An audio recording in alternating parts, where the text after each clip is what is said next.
அதில் வந்து 3 ஸ்டேஜஸ் இருக்குது. Programmed learning stage, media application stage and computer application stage அப்படின்னு 3 ஸ்டேஜஸ் இருக்குது. அப்புறமா காம்போனன்ட்ஸ் ஆஃப் எஜுகேஷனல் டெக்னாலஜி, அதில் சாஃப்ட்வேர் அண்ட் ஹார்ட்வேர்.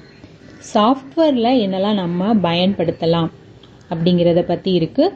அதே மாதிரி ஹார்ட்வேரில் எஜுகேஷனுக்கு எதை பயன்படுத்துகிறோம் அப்படிங்கிறத பற்றி இருக்குது.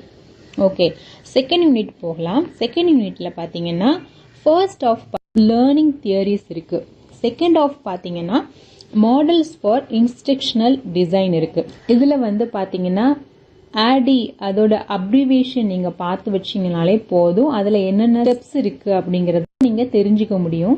அதே மாதிரி அஸ்யூர் மாடல் பார்த்தீங்கன்னா அந்த ASSURE இது எல்லாமே அதில் இருக்கிற ஸ்டெப்ஸோட